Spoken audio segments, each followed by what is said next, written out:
Tuhan, bagaimana kabarnya Jemaat Mangga 2? Oh, haleluya, selalu luar biasa.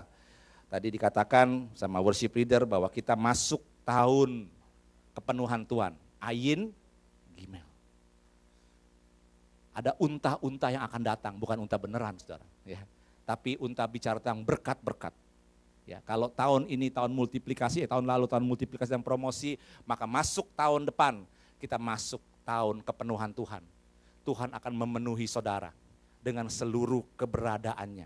Amin saudara. Kalau Tuhan datang bukan hanya hadiratnya aja.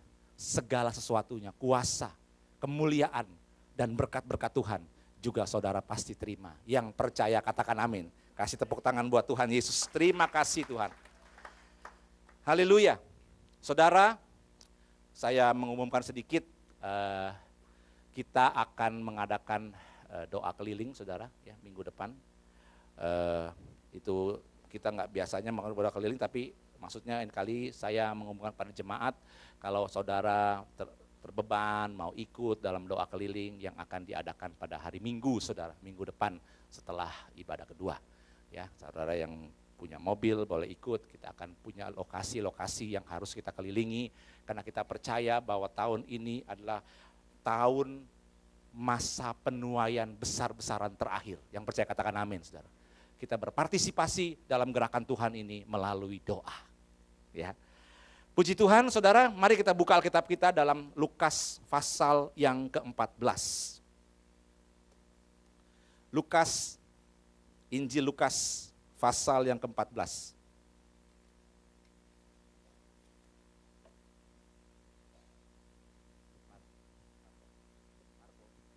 Marco, tolong ambil tusukan dong.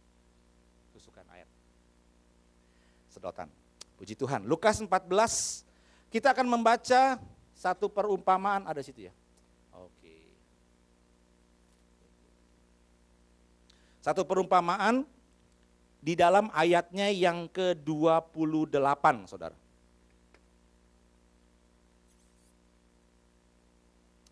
Ayat yang ke-28 yang kita akan baca bersama-sama sampai dengan ayat yang ke-32 saja. Ya. Ayat ke-28 sampai dengan ayat yang ke-32. Sudah ketemu semuanya? Amin. Kita baca bersama-sama ayat 28. 1, 2, 3.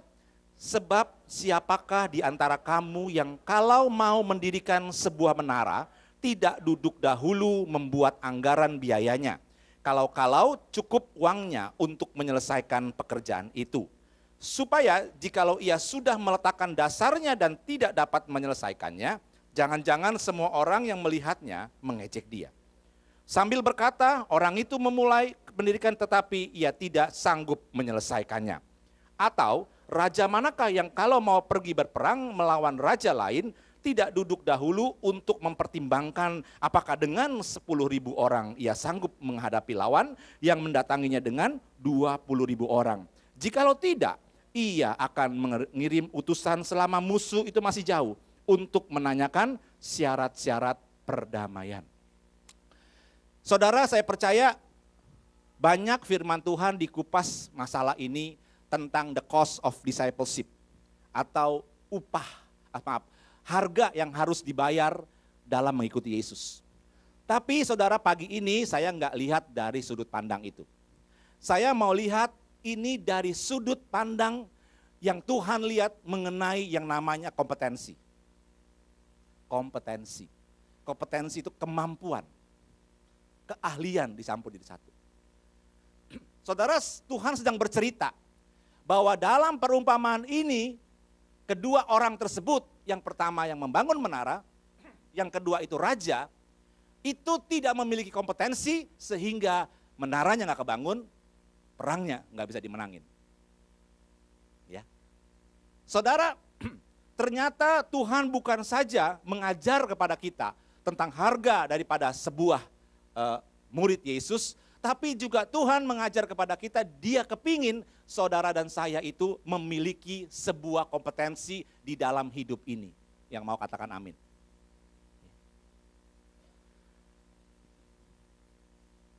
Saudara, Tuhan pernah bilang begini di dalam Matius 5 kepada murid-muridnya. Kamu adalah garam dan terang dunia. Kamu adalah garam dan terang dunia. Saudara tahu fungsi garam itu apa? Mengasinkan. Fungsi terang adalah menerangi kegelapan. Betul ya saudara ya? Jadi garam itu mempunyai sebuah kompetensi, mempunyai sebuah fungsi, kemampuan untuk mengasinkan. Sehingga saudara, kalau saudara ikan diasinkan jadi ikan asin, dia lebih tahan lama. Saudara makan apel, saudara potong setengah, saudara nggak habis misalnya, itu apelnya putih, kalau saudara nggak pakai garam, maka dia akan jadi hitam. Ya kan, besoknya. Tapi saudara kasih garam, dia akan tetap putih. Dia menjaga kebusukan. Ini kompetensi daripada garam, saudara. Dan terang adalah untuk menyinari yang namanya kegelapan. Makanya dikatakan oleh Tuhan selanjutnya dalam Matius 5 itu, kalau garam itu sudah tidak asin lagi, maka ia akan dibuang dan diinjak-injak orang. Kalau terang itu tidak bisa menerangi, tidak ditaruh di atas kaki Dian, tapi ditaruh dalam gantang, ada fungsinya enggak? Enggak ada. Sekali lagi saya ulang, kamu adalah garam dan terang dunia. Jadi saudara, Tuhan menunjuk kepada kita, kamu garam loh. Kalau garam mesti asin. Kalau garam kompetensinya adalah asin. Harus bisa mengasinkan. Kalau sampai nggak punya kompetensi asin, maka kita akan dan diinjak-injak orang, bukan dibuang oleh Tuhan loh. Diinjak-injak orang. Pelita kalau nggak ditaruh di atas kaki Dian, ditaruh dalam gantang, nggak ada gunanya. Nah, disimpulkanlah oleh Tuhan di ayat terakhirnya, supaya mereka melihat perbuatanmu yang baik dan memuliakan Bapa di, itu ayat masih dalam garam dan terang dunia. Jadi Tuhan sedang berbicara kalau engkau punya kompetensi, punya kesanggupan, punya kemampuan, dan orang melihat perbuatanmu itu karena kompetensi kamu, maka mereka bisa memuliakan Bapa di ya. Jadi ini penting saudara, untuk kita renungkan. Ya. Saudara tentu tahu yang namanya Yusuf. Dia jadi apa di Mesir saudara?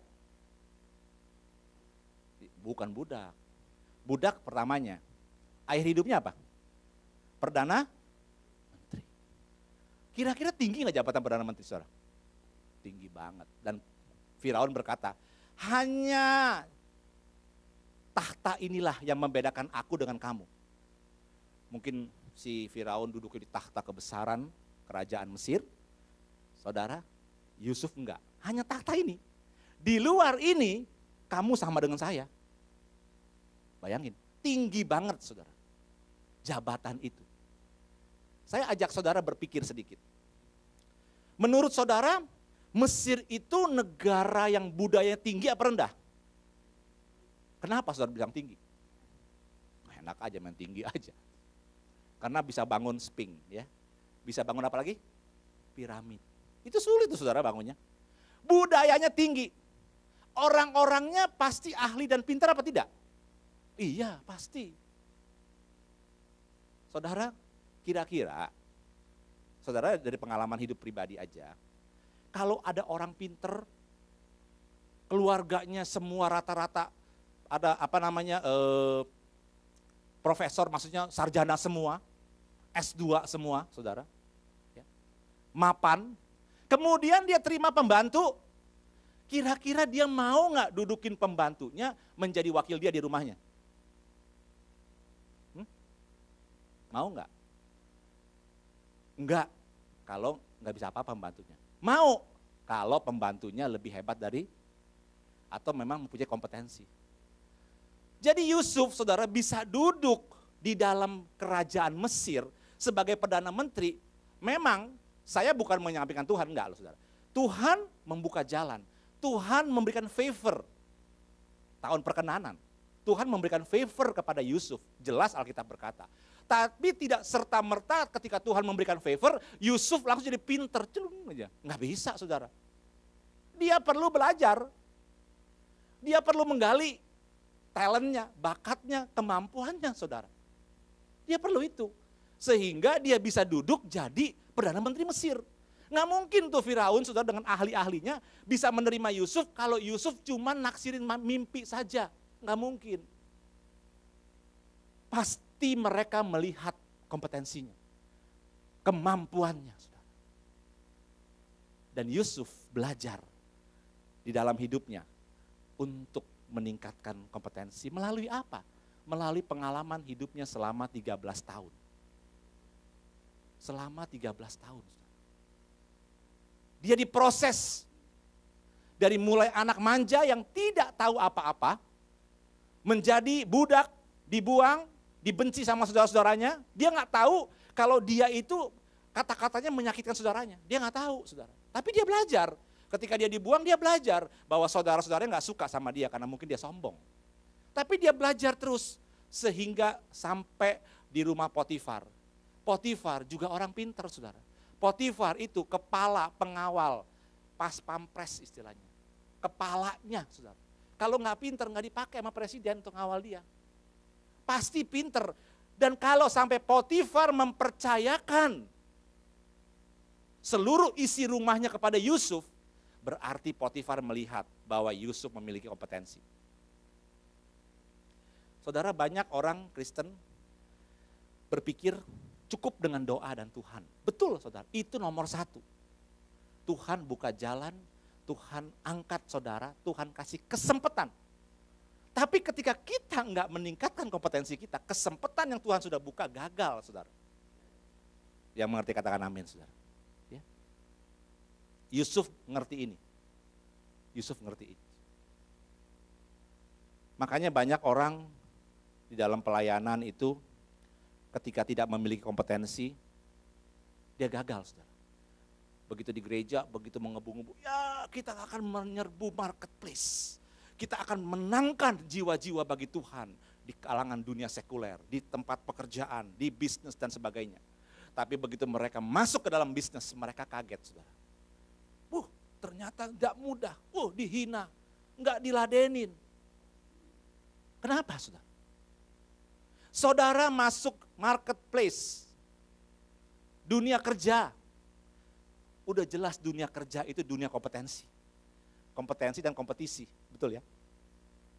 Kalau saudara nggak bisa berkompeten di dalam dunia kerja, bagaimana saudara bisa mengimpress mereka supaya mereka ikut Tuhan? Kalau saudara sebagai pegawai Kristen, saudara underperform, datangnya telat, kerjanya males, enggak tekun, asal-asalan. Terus bagaimana karyawan lain yang tidak Kristen bisa melihat perbuatanmu yang baik dan memuliakan Bapa di surga? Enggak bisa saudara. Ya. Jadi kita perlu saudara kompetensi ini. Kita perlu. Dan itu yang kita akan belajar pada pagi hari ini. Ada unsur-unsur yang Tuhan ajarkan di dalam firman Tuhan ini tentang kompetensi. Apa aja unsurnya yang membuat kita bisa berkompeten gitu saudara. Coba tayangin deh 1 Korintus 9 ayat 26. Tolong. 25, 26, 27. 1 Korintus 9 ayat 25. Oke. Yuk kita baca sama-sama ya. Kita baca sama-sama. Ini Paulus yang ngomong nih. 1, 2, 3. Tiap-tiap orang yang turut mengambil bagian dalam pertandingan menguasai dirinya dalam segala hal. Mereka berbuat demikian untuk memperoleh suatu mahkota yang fana. Tetapi kita untuk memperoleh suatu mahkota yang abadi. 26. Sebab itu aku tidak berlari tanpa tujuan. Dan aku bukan petinju yang sembarangan saja memukul. 27, tetapi aku melatih tubuhku dan menguasai seluruhnya, supaya sesudah memberitakan Injil kepada orang lain, jangan aku sendiri. Kira-kira kalau ditolak siapa? Ditolak Tuhan. Tuhan pun menuntut kompetensi dari diri kita. Paulus berkata bahwa aku bukan sembarangan pelari tanpa tujuan. Aku tahu kemana aku lari dan bagaimana aku harus lari untuk memenangkan pertandingan. Maka olahraga itu adalah satu bagian yang penuh dengan kompetensi. Diadu saudara semuanya. Beda dikit-dikit itu udah kalah kita. Dan dikatakan aku tidak sembarangan meninju. Aku ngerti, aku melatih tubuhku menguasai seluruhnya. Ini bicara Paulus ini memiliki kompetensi sehingga dia bisa memenangkan sebagian besar Asia dan bahkan sampai Eropa.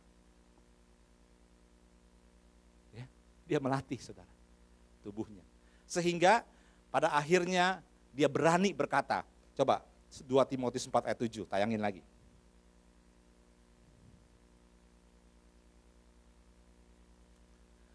Timotius 4 ayat 7.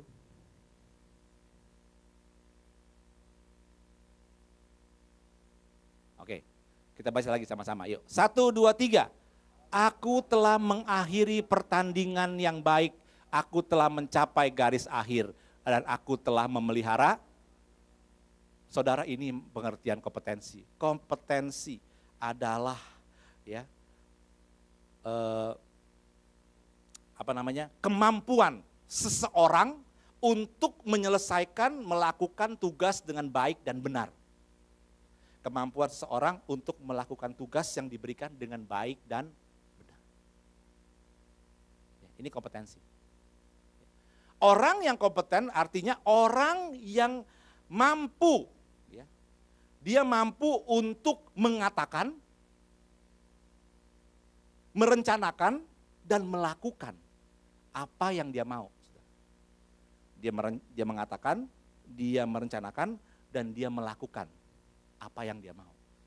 Jadi kalau saya punya visi, saya kepingin gereja ini menjadi gereja yang melayani misal homeless dan hopeless. Saya mengatakan, tapi kalau cuma mengatakan doang saya nggak kompeten. Saya harus bisa merencanakan bagaimana gereja ini akan jalan ke sana. Dan saya harus melakukan sampai gereja itu sampai di sana. Yusuf begitu. Yusuf punya visi bahwa dia menjadi pemimpin. Dia nggak tahu pemimpin di mana, tapi dia adalah seorang pemimpin. Dia tahu benar itu. Dan dia mau jadi pemimpin. Untuk dia berjalan jadi pemimpin, diperlu proses. Dan dia mengatakan kepada orang tuanya, dia merencanakan. Dan dia bisa melakukan, dia sampai pada puncak karir, apa yang dia mimpikan. Ini kompetensi, saudara.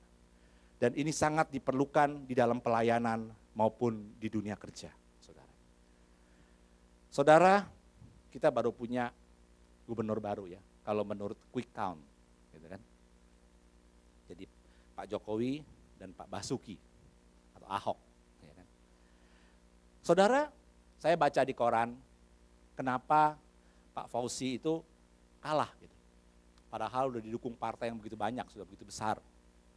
Saudara, jawabannya satu memang, kompetensi tadi. Karena selama dia memerintah menjadi gubernur DKI.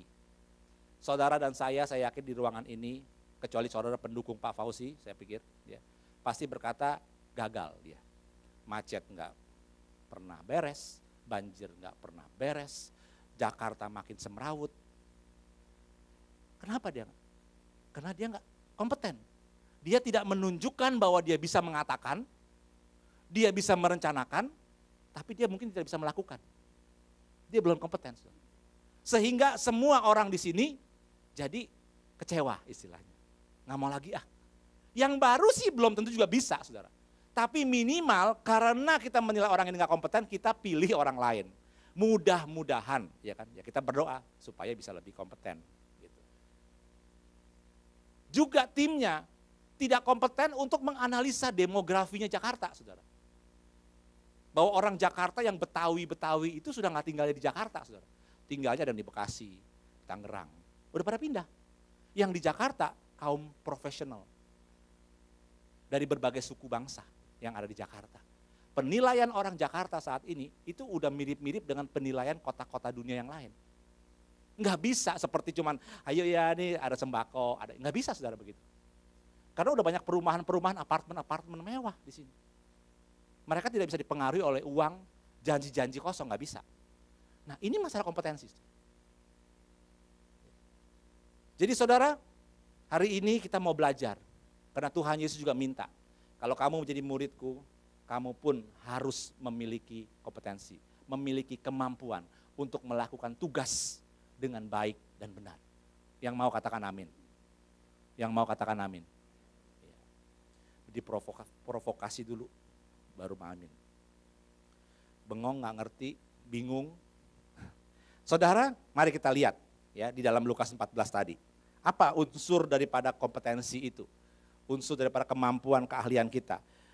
Ada 3, saudara. Ya. Yang pertama itu komitmen, janji yang harus dipenuhi, tanggung jawab. Ini komitmen bicaranya. Ya, bahasa Indonesianya nggak ada yang tepat, saudara. Bahasa Indonesia kalau cari di kamus komitmen ya komitmen gitu. Ya. Yang kedua resources, sumber daya, sumber-sumber. Dan yang ketiga itu intelligence atau kecerdasan, rasio kita. Saudara pikir, waduh ini nggak ada hubungannya sama firman. Enggak, saudara. Nanti saudara lihat. Ya. Ini semua ada hubungannya dengan firman Tuhan. Saudara. Yang pertama, Yesus berkata, kalau engkau mau kompeten, yang nomor 1, engkau perlu komitmen kepada dirimu sendiri. Perlu komitmen kepada diri sendiri. Di dalam Lukas 14 tadi, ayat sebelumnya, ayat 26, ya. Tuhan Yesus berkata begini, jikalau seorang datang kepadaku, ia tidak membenci bapaknya, ibunya, istrinya, anak-anaknya, saudara-saudaranya laki-laki atau perempuan, bahkan nyawanya sendiri, ia tidak dapat menjadi muridku. Barang siapa tidak memikul salibnya dan mengikut aku, ia tidak dapat menjadi murid. Baru dilanjutin tuh yang soal membangun menara. Jadi saudara kalau mau membangun menara, yang perlu kita miliki supaya bisa menara itu jadi, supaya kita bisa kompeten, kita perlu komitmen, saudara. Jadi murid Tuhan, komitmennya kepada Tuhan Yesus. Dan Tuhan Yesus menetapkan syarat, kalau engkau tidak membenci bapak, ibu, istri, anak, saudara laki-laki, saudara perempuan, bahkan nyawanya, engkau nggak bisa jadi muridku. Saudara sadis banget ya. Kira-kira kalau saudara ditawarkan ke begini, ada yang mau ikut Yesus nggak? Jujur nggak mau ya. Tapi itu komitmen, saudara. Membenci ini berarti bukan betul-betul benci, ya. Tapi mengasihi lebih daripada Tuhan. Ingat loh, mau jadi murid Tuhan, mengasihi orang-orang tersebut lebih dari Tuhan. Kalau ini kita bisa mulai, maka kita punya kompetensi jadi pelayan Tuhan yang dahsyat. Saudara, ini penting. Komitmen itu hal yang nomor 1, unsur yang nomor 1, di mana kita harus pegang itu sepanjang umur hidup kita. Saya beri contoh dulu, sebelum saudara mengerti lebih dalam mengenai komitmen. Ada 2 orang yang saya kasih contoh dalam Alkitab. Yang pertama Yesus, yang kedua Petrus. Yesus punya tugas dari Bapa di surga. Dia harus turun ke bumi dan menjadi apa, saudara? Menjadi apa? Manusia, terus jadi apa? Cuma jadi manusia dong, bakal apa? Enggak, itu belum tujuan akhirnya. Saudara tahu Yesus turun ke bumi jadi apa? Nah itu yang paling benar, juru selamat. Tapi jadi juru selamat bukan caranya hidup enak, tapi harus melalui apa? Penderitaan atau salib, betul ya? Ini tugas daripada Bapa di surga. Kapan kita bisa bilang Yesus itu kompeten? Kenapa kita bisa bilang Yesus itu kompeten? Karena dia sanggup melakukan tugas yang diemban dari Bapa di surga selesai dengan baik. Betul apa betul, saudara? Betul. Makanya Yesus berkata dalam Yohanes 4 ayat 34, saudara nggak usah buka. Kata Yesus kepada mereka murid-muridnya, makananku ialah melakukan kehendak Dia yang mengutus aku. Dengar ya, makananku ialah melakukan kehendak Dia yang mengutus aku. Ini tugas. Kalau cuma sampai melakukan kehendak Dia yang mengutus aku, saya belum bisa berkata Yesus kompeten. Belum bisa. Karena dia cuma melakukan tugas. Tapi kalimat yang kedua inilah yang membuat kita berkata bahwa engkau kompeten Tuhan. Yaitu dan menyelesaikan pekerjaannya. Jadi bukan melakukan tugas yang dikasih, tapi juga sampai itu kompeten. Tapi saudara, kenapa Yesus bisa menyelesaikan? Pertanyaannya karena Yesus komit. Yesus tahu tugasnya dan dia komit kepada apa yang sudah menjadi janji dia kepada Bapa. Sehingga dia mampu melakukan, menyelesaikan. Ya. Sekalipun kita tahu sebagai manusia dia ketakutan. Ketika dia berdoa di Taman Getsemani, dia berkata, aku seperti mau mati rasanya. Seperti mau mati, saudara. Saudara, ini berarti bahwa Tuhan pun hampir-hampir nggak bisa komitmen. Kalau bisa cawan ini lalu daripadaku. Kalau bisa. Tapi kembali kena komitmennya, dia bilang, tapi bukan kehendakku yang jadi. Mesti kehendak. Tuhan kasih kekuatan. Bapa di surga kasih kekuatan kepada kita. Nah itu. Ini contoh menjadi model bakal kita, saudara. Ketika kita komit, belum tentu kita kuat memang. Aduh, kita rasanya berat. Berat. Tapi jangan takut.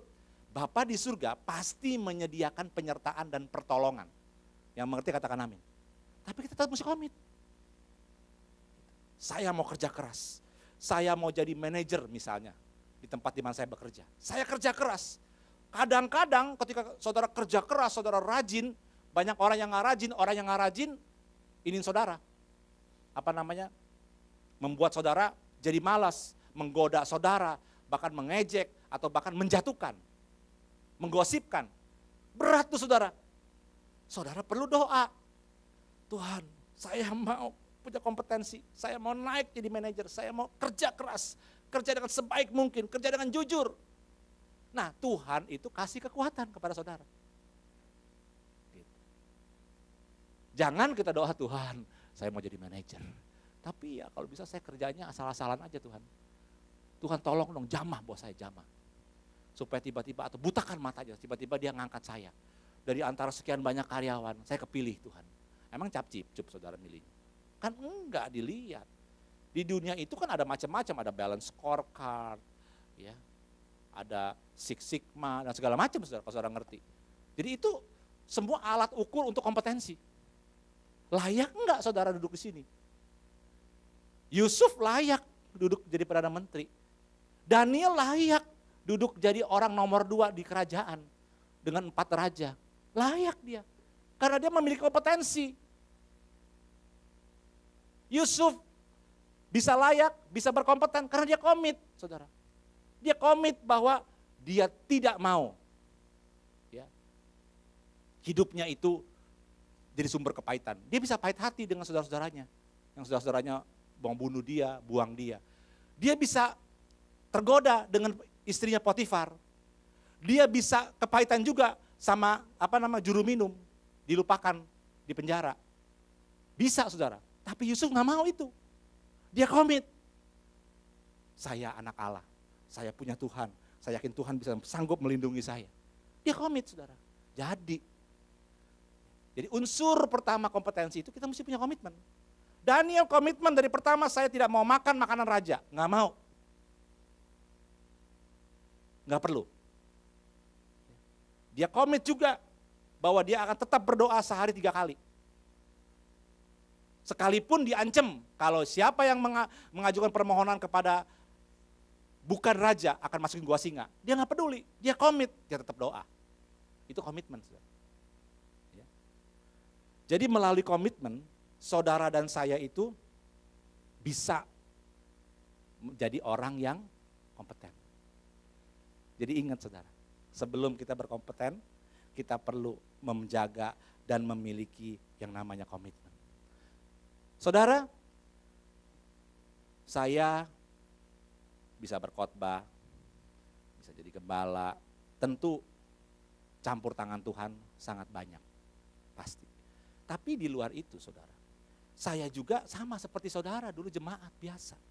Saya sering ngomong bahwa saya itu juga kagak bisa ngomong di depan. AAUU itu gak bisa sama saudara. tiba-tiba saya diangkat jadi ketua FA.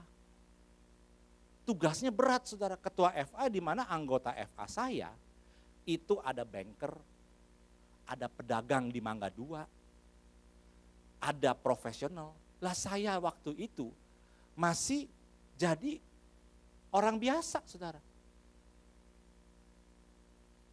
Tapi ini tugas, saya tahu ini dari Tuhan, saya tahu Tuhan pasti menyertai. Tapi apa bagian saya yang saya mesti lakukan? Ya saya belajar saudara. Saya ikut pembinaan jadi ketua FA, saya pelajari Alkitab, saya banyak baca buku, saya mulai latihan berkhotbah. Sampai hari ini saudara, kalau saya berkhotbah, saya latihan, saya ngomong sekali lagi seperti ini sendirian. Benar, sampai hari ini saudara. Bisa khotbah tanpa itu bisa, tapi sampai hari ini saya tetap melatih itu. Semalam, saya bilang, kita udah pulang malam habis latihan di sini, saya bilang enggak, saya mesti latihan. Istri saya tahu kalau saya latihan, itu berarti latihan benar-benar ngoceh, ya gitu. Cuma sendiri, saudara. Nah, di situ saya melihat mana yang kira-kira cocok, mana yang dikasih ilham dari Tuhan, tiba-tiba truk masuk, saya catat lagi, saya tambahin. Itu dari dulu saya lakukan sampai hari ini. Saudara. Itu komitmen. Ya. Kita mesti punya komitmen, saudara. Kalau kita mau berkompeten dalam tugas yang kita dikasih. Ya. Jadi ini penting, saudara. Ya. Jadi yang pertama adalah komitmen. Tuhan berkata, kamu harus memikul salib, mengikut aku. Ya. Itu bicara komitmen. Yang kedua, di dalam kisah tadi, si orang yang mau bangun menara ini, dia berkata begini, duduk dahulu, membuat anggaran biaya, kalau-kala cukup uangnya untuk menyelesaikan pekerjaan itu. Raja itu juga duduk dulu, lihat pasukannya ada berapa. Saudara, ini bicara resource, sumber dayanya kita. Supaya kita bisa kompeten, pertama kita mesti punya komitmen terhadap diri sendiri. Komitmen terhadap Tuhan. Dan yang kedua, kita mesti lihat resource kita apa. Sumber daya kita yang kita miliki itu apa. Gitu. Nah saudara, banyak kalau kita melihat seperti misalnya kalau saudara yang pernah pergi ke China, saudara tahu ada gedung tertinggi di sana di China yang namanya Shanghai 101. Ya, itu 496 meter gitu. Ya, bukan tertinggi di dunia sih. Puji Tuhan, saya bersyukur saya bisa naik ke atas itu, saudara. Ya. Nah, saudara, itu diceritakan historinya bahwa pada waktu dibangun tahun 97 gitu, saudara, itu sempat stop, nggak jadi. Ini sama seperti ceritanya si Tuhan Yesus. Bangun menara, nggak jadi, saudara. Karena krisis di Asia pada tahun 2000. 98 sampai 2000, saudara. Saudara, akhirnya diambil alih oleh orang lain, barulah dia jadi, saudara. Saudara bisa bayar 150 renminbi atau kira-kira 150 ribuan lah gitu ya. 200.000, saudara naik ke atas, pakai lift yang paling cepat, naik ke sana nggak berasa saudara duduk. Langsung cek keluar lantai 94. Padahal saya waktu di bawah lantai ground. Hanya dalam waktu nggak sampai semenit, saudara. Atau semenit lebih saya lupa. Naik, cepat sekali. Lantai 94, canggih saudara. Di atas itu ada bridge-nya, kan gedungnya tinggi itu ada kotak gitu, kosong. Kaca, saudara jalan di atas kaca itu saudara, bawahnya tuh langsung rasanya pengen copot kaki gitu. Di atas kaca, pecah nggak ya? Padahal saya tahu pasti nggak pecah, udah ribuan bukan jutaan orang kali naik ke situ. Tapi kita khawatir. Nah saudara, nggak pernah nggak jadi. Kenapa? Karena resources-nya, uangnya nggak ada saudara, waktu mau bangun. Ya, untungnya sekarang jadi. Nah saudara, Tuhan berkata, dalam Matius 25 dia berkata gini, ada 3 orang hambanya, yang satu diberikan 5 talenta, yang satu 2, yang satu 1. Ini resource, ini sumber daya. Saudara ada yang dikasih 5, ada yang dikasih 2, ada yang dikasih 1, sesuai dengan kemampuannya. Saudara, untuk mengerti hal ini, saudara perlu tanya kepada diri sendiri. Saya tuh kuatnya di mana sih? Unggulnya di mana? Saudara jangan pernah berpikir saya nggak bisa apa-apa. Saudara selalu meng-underperform diri saudara. Saya mah nggak bisa apa-apa, Pak. Saya mah bodoh, Pak. Saya sekolahnya juga nggak tinggi, Pak. Saudara, setiap orang diciptakan oleh Tuhan tuh dengan unik. Yang mengerti katakan amin. Unik, saudara. Berbeda-beda pasti. Saudara pasti punya talenta. Saudara pasti punya kemampuan. Nah, salah satunya saya ngambil dari bukunya John Maxwell, saudara ya. Dia berkata begini, kalau saudara mau ketemukan kekuatan saudara nih, saudara perlu tanya yang pertama, apa yang sudah saya kerjakan dengan baik? Bukan dengan benar. Dengan benar itu pertanyaan moral. Oh, saya orang yang melakukan tugas. Saya dikasih tugas, saya melakukan dengan benar. Tapi kalau dengan baik, ini pertanyaan bakat. Saudara mungkin agak ini saya kasih contoh. Saya ini dulu sekolahnya tuh accounting, saudara. Ya. Itu sebenarnya bukan cita-cita saya. Tapi karena orang tua saya waktu itu nggak mampu nyekolin saya lagi setelah sekolah menengah atas, maka om saya bilang, udah, lu ambil accounting begini. Ya udah saya nurut aja, saudara, karena dibayarin sama dia. Jadi saya masuk sekolah accounting. Selesai sekolah accounting, saya pernah kerja juga di accounting, saudara. Pernah bikin pembukuan. Kan saudara tahu kalau yang accounting yang penting kan kalau bikin balance sheet, balance ya, kredit sama debit sama gitu kan. Kalau ada kurang berapa ya pasti mesti dicari kan. Saya bisa, benar kerjanya benar, hasilnya ada balance sheetnya. Rugi laba juga saya bikin, saudara. Bisa. Kelar. Waktunya ya tepat. Bos butuh, saya punya. Saya mengerjakan pekerjaan dengan benar. Tapi apa baik? Nah ini, baik enggaknya saya berasa ya yang penting kan selesai. Sesuai dengan permintaan. Ya. Tapi buat saya pekerjaan itu, saya nggak suka. Saya ngerjain karena saya kepaksa tugas, saudara. Tapi saya nggak suka itu kerjaan. Beres sih, tapi saya nggak suka. Jadi kalau ditanya, kamu bisa analisa nggak gimana? Wah ya nggak tahu, coba nanti lihat aja. Itu yang penting tuh rugi kan atau untung itu kan, udah. Kita nggak bisa ngasih input kepada bos nih menurut laporan kayak gini nih ya, ini agak bahaya nih bos. Ini cash flow kita agak bahaya nih bos. Itu sebenarnya harus accountant yang ngomong sama bosnya, ngasih pendapat mengenai analisa. Kalau dia suka pekerjaan itu, tapi kalau dia nggak suka ya beres aja yang penting. Saya juga gitu, saudara. Tapi sewaktu saya pindah kerja di perusahaan sound system, saudara. Ya, waktu itu paling besar, saudara itu. Saya puji Tuhan dapat di situ. Itu saya beda, saudara. Saya kerja, saya senang banget, saudara. Saya kerja mati-matian, kerja dengan baik, kerja dengan benar, harus benar dulu, saudara. Dan baik, saudara. Saya bisa ngembangin, bisa ngasih saran, ya. Sehingga bos saya tuh percayakan saya dalam waktu singkat itu memegang jalur logistik. Pokoknya dari luar negeri semuanya, barang itu sampai di gudang itu di bawah tangan saya kekuasaannya. Saya mau apain aja bisa. Termasuk manajer-manajer, ada salah satu yang namanya family boss, itu mereka sales manager. Itu mereka mau minta barang, minta di barang ini masih ada stok. Ya. Kemudian dia ngomong sama bos saya, kita mesti beli ini loh, ini laku. Lu tanya Yupo dulu, kira-kira stok levelnya cukup enggak? Kalau cukup, lu pesan. Kalau dia bilang enggak. Saya bilang enggak bisa, ini sesuai dengan ini masih cukup.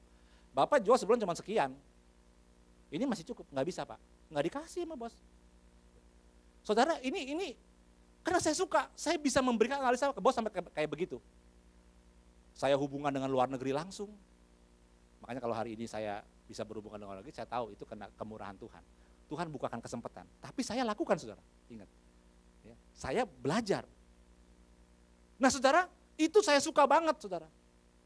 Di situ saya merasa ini kemampuan saya, ini audio itu kalau saya ngomong sekarang, audio is my blood. Gitu. Potong langsung audio kok, saudara. Saya suka banget, jadi sehari ini kalau di kantor mau sebesar apapun tantangannya, nggak ada masalah bakal saya. Saya suka, bahkan orang-orang kami tuh saya juga suka tuh. Suka ngomong, Pak, iya ya Pak ya nggak ada proyek yang nantang lagi ya. Gede sih ada, cuman nggak menantang Pak. Iya, nggak ada yang baru gitu, nggak ada yang ruwet. Nah ini gimana, gue mau begini. Nah itu kita mesti mikir kan, oh gimana ya caranya. Itu saya suka tuh saudara. Jadi saudara, Ini resources. Tanyakan apa yang saudara bisa kerjakan dengan baik. Itu kemampuan saudara. Itu kekuatan saudara. Yang kedua dikatakan, kekuatan itu selalu spesifik. Enggak besar gitu. Oh saya sih kalau kerjanya sales, pasti deh saya suka. Sales apa? Kalau sales tahu dan tempe, saudara suka enggak? Misalnya. Saya suka sales, suka. Tapi kalau barangnya yang saya nggak suka, ya saya nggak bisa jual, saudara. Orang saya nggak suka sama barangnya. Saudara laki-laki, nggak pernah pakai parfum, disuruh jualan parfum, bagaimana coba? Kan bingung ngomongnya. Ya kan? Karena saya nggak suka. Yang disukai, saudara. Memang nggak gampang dapat yang disukai, tapi saudara mesti berusaha. Ya. Jadi kemampuan saudara itu spesifik, satu yang menonjol. Makanya kenapa ada IMB, Indonesia Mencari Bakat. Supaya tahu bakat, ini bakatnya ini. Jadi aneh-aneh kan, ada yang bakat cuma dansa, ada yang bakat cuma nyanyi, macam-macam, ada yang akrobat, lain-lain saudara. Ya. Nah yang menonjol itu apa? Dan yang ketiga dikatakan, dengarkan pujian orang lain terhadap saudara. Saudara sering dipuji di area apa? Jangan kalau dipuji area cantik, ntar jual diri. Jangan saudara, bukan itu maksudnya. Saudara lihat di area mana saudara sering dipuji orang. Di situ yang merupakan kekuatan kita. Nah itu mesti digali. Ya. Dan yang keempat, jangan ikut-ikutan. Saya mesti ngomong begini, jangan bersaing kalau saudara pasti kalah. Jangan bersaing, percuma. Ya. Ini di dalam perumpamaan ini Yesus bilang, udah kalau nggak cukup duitnya jangan bangun daripada diajak orang. Udah kalau kalah perang lebih baik kirim syarat pendamaian. Jangan sampai ikut perang kalau udah pasti kalah. Ya. Saudara jangan bersaing di mana saudara di area yang saudara nggak kuat. Ya. Saudara tanya gini, apakah orang lain bisa mengerjakan apa yang saya kerjakan? Ini untuk supaya tahu saudara bisa bersaing apa enggak. Apakah orang lain bisa mengerjakan apa yang saudara kerjakan? Apakah mereka mengerjakan dengan baik? Apakah mereka mengerjakan dengan lebih baik dari saya? Dapatkah saya bekerja lebih baik dari mereka? Kalau tidak, udah lebih baik nggak usah. Diterusin saudara pasti kah? Saudara saya ingat, kita tahu semua ada saling tuntut-menuntut antara Apple dan Samsung kan ya. Di mana Apple itu berkata bahwa teknologi Samsung itu diambil dari teknologinya Apple. Apa namanya, pinggirnya bulat, kalau iPad itu dipatenin saudara sama Apple. Scroll sistemnya, zoomnya yang pakai tangan begitu doang, itu teknologinya Apple. Saudara, Samsung coba bikin, coba bersaing. Ya. iPhone disaingin dengan Galaxy, misalnya. iPad disaingin dengan Galaxy Tab. Ya kan?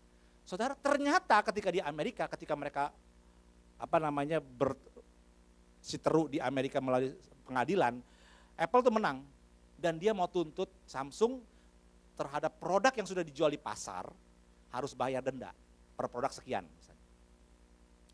Saudara, nah ini datanya saudara. Ternyata saudara, iPhone itu jualan dari tahun 2007 sampai tahun 2012 itu 85 juta unit. Dia udah jual. Hasilnya 50 miliar US dollar. Sementara Galaxy S2 dijual hanya 1,6 juta unit. Penghasilannya cuma 764 juta US. Saudara jauh. Kenapa? Karena Samsung mau nge-fight dengan Apple. Dia nggak bisa mengerjakan lebih baik. Akhirnya kalah. Dan kemudian iPad 2-nya, iPad 2 doang nih, iPad 2 tuh jual sebanyak 34 juta unit.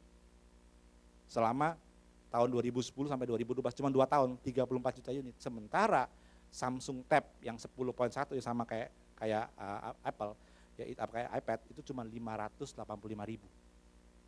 Jauh sekali. Di sini kita lihat, ini resource.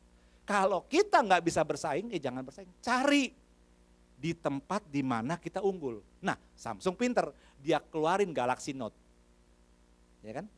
Yang kecil. Galaxy Note begitu dikeluarin itu sudah terjual 10 juta, di atas 10 juta. Dan mereka mempikirkan bisa terjual di atas 20 juta. Di situ nggak ada saingannya. Di situ Samsung kuat, di situ dia hajar. Jadi saudara, ini penting. Untuk kompetensi, kita mesti lihat ini. Bakat kita, talent kita yang menonjol itu di mana? Di situ diasah terus. Ya. Jadi yang kedua, resource, sumber daya. Yang pertama komitmen, yang kedua resource. Dan yang ketiga, namanya intelligence. Ini bicara rasio kita, otak kita. Saudara, ada yang berkata, iya ya kenapa Tuhan ciptain saya IQ-nya rendah? Yang satu IQ-nya tinggi. Saudara, orang yang IQ tinggi, semua mau jadi profesor. Semua mau bikin bom atom. Lah nggak ada yang bikin kacang atom, saudara, kalau semua bikin bom atom. Kalau semua mau jadi profesor, nggak ada yang jadi guru TK. Saudara, percayalah, Tuhan ngasih intelligence kita, atau IQ, intelligence quotient itu sesuai dengan kemampuan. Saudara nggak usah sombong, kalau yang IQ-nya pinter, karena itu anugerah. Tapi saudara juga nggak usah kecil hati, kalau saudara IQ-nya tidak setinggi teman saudara atau yang lain. Nggak usah minder. Saudara punya talent yang lain. Banyak orang-orang yang sukses dan kompeten, IQ-nya nggak setinggi seperti Einstein dan sebagainya. Saudara. Saya kemarin hampir-hampir saudara, bukan percaya ya, tapi mengiyakan dan menyetujui gitu maksud saya. Saya kan lagi masukin tender atau penawaran di salah satu pabrik rokok terbesar di Indonesia. Dan saya kenal langsung presiden direkturnya, dia ngomong gini, Pak Yupo tahu nggak? Merokok itu memperpanjang umur. Nah loh, ini baru saya pernah dengar. Berbahagialah kamu yang merokok nih, saya ngomong sekarang. Dia karena dia perusahaan rokok sih dia cengli aja sudah ngomong gitu. Kalau you lihat, Einstein itu perokok. Yang lain juga banyak perokok.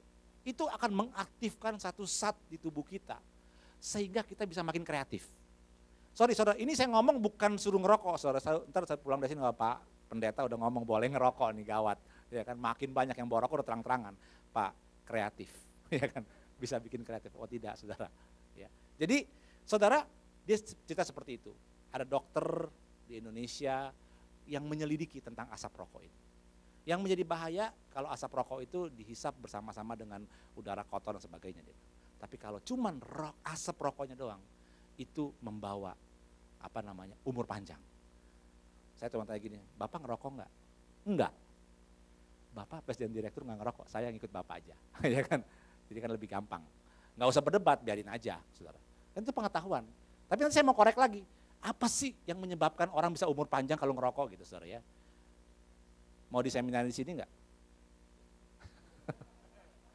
Sponsor bayi ini gitu ya, rokok dong sponsornya. Enggak saudara ya. Nah jadi saudara, intelligence ini ya, kecerdasan yang akan membawa kita pada pertimbangan dan sebagainya, itu diberikan oleh Tuhan. Rasio kita, saudara percaya rasio dari Tuhan? Pikiran kita dari Tuhan, saudara percaya? Jadi saudara perlu pakai otak istilahnya. Jangan nggak pakai otak. Saya mau tanya pertanyaan ini saudara.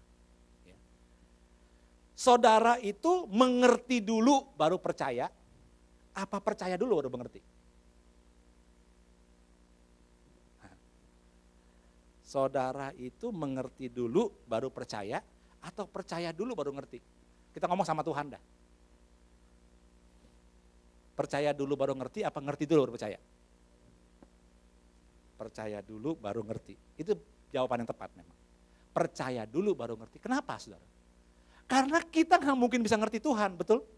Kita nggak mungkin bisa ngerti. Kalau saudara mau percaya karena saudara ngerti, saudara nggak bisa ngerti. Dan akhirnya saudara nggak percaya akhirnya. Wih, mana mungkin laut terbelah, mana mungkin orang bisa jalan di atas air. Orang kan lebih berat, utang pasti tenggelam. Bagaimana caranya? Dulu nggak ada apa, baling-baling bambu maksudnya ya kan? Nggak bisa, nggak percaya akhirnya. Tapi kalau kita percaya tanpa mengerti, bahaya saudara. Besok saudara jalan di seberang kali ini langsung jalan aja gitu. Karena saudara nggak pengen ngerti. Jadi percaya dan mengerti sejalan, saudara. Jadi Tuhan kasih ini untuk kita pakai. Maksudnya Tuhan kasih kita rasio, kita kasih kita intelijen supaya digunakan, dipakai. Dipakainya gimana Pak? Ya banyak mikir, banyak baca buku, upgrade pengetahuan, ini kan semua di sini. Ya kan? Itu saudara. Jadi kalau saudara mau kompeten, IQ ini terus harus diasah. Jangan mentang-mentang udah tua, udah saya nggak mau baca buku lagi lah, udah tua ngapain baca buku? Enggak saudara, saudara perlu baca buku, saudara perlu menyimak, perlu menganalisa sampai saat ini juga. Itu akan menambah kompetensi saudara. Ya, jadi 3, komitmen, resources, talenta saudara apa, dan yang ketiga intelligence. Pakai otak kita, gunakan, asah dia. Saudara lagu tadi yang kita naikkan, itu saya dapatkan ketika saya lagi doa. Yang saya dapatkan pertama pasti refnya dulu. Itu diambil dari Mazmur 139.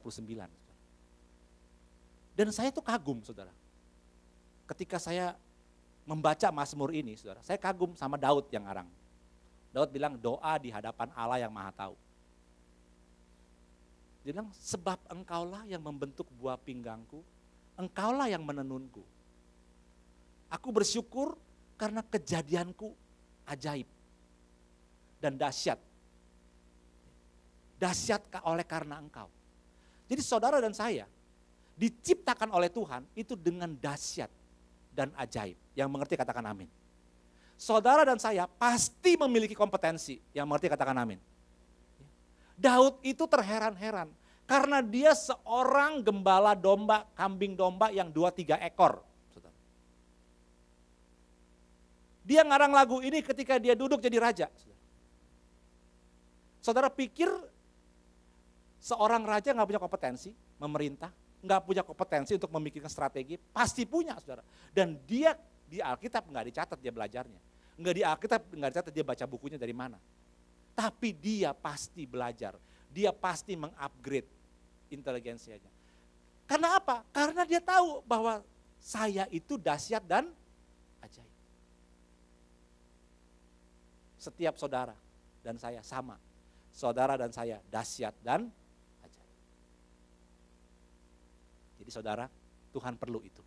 Perlu kompetensi supaya mereka melihat perbuatanmu yang baik.